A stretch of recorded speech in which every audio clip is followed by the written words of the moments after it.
Thanks for joining us here on Agri-Pulse.com. Joined today now by Phillip Hayes, spokesman with the American Sugar Alliance. And Phillip, don't get me wrong, we're happy to have you. We're happy that you're joining us. But I understand that there's a different person that was planning on having this conversation with me here today, but wasn't able to make it. Yeah, that's right. You're probably not wanting to hear from the PR guy, and I completely understand that.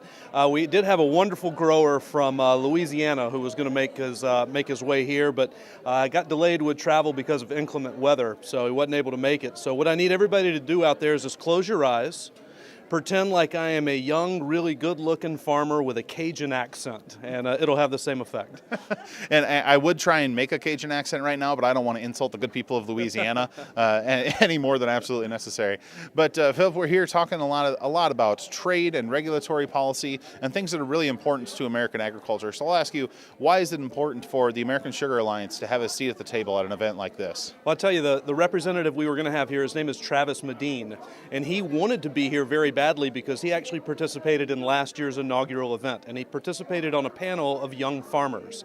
And what was it that we need to do to get more young farmers involved in agriculture? And what he said was it really comes down to crossing our T's. And he said it's going to require more trade. It's going to require better technology. It's going to require transportation, investments in transportation, and it's going to require tools to mitigate some of the unique risks that agriculture is facing.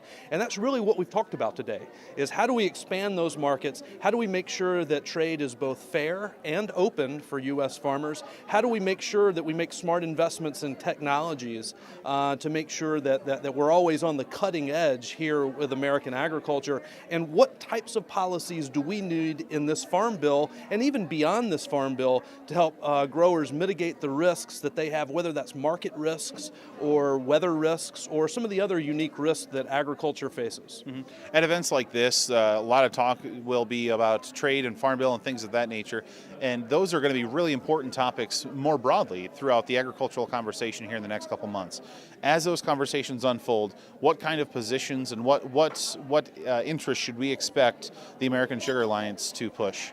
Well, you know what? Farmers face unique risks. Sugar farmers face a lot of unique risks as well. For sugar farmers, it's not necessarily about opening up new markets abroad, but it's about protecting ourselves against the market distortions created by foreign subsidies, by foreign governments like the Mexican government breaking U.S. trade law.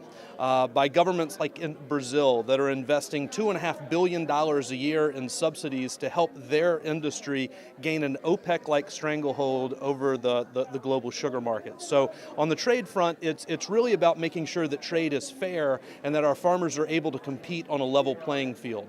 Now when it comes to farm policy, it's actually about making sure sugar doesn't get cut out of this farm bill. We have a handful of really deep-pocketed opponents of U.S. sugar policy, and what they're looking to do right now is to essentially remove sugar from the farm bill.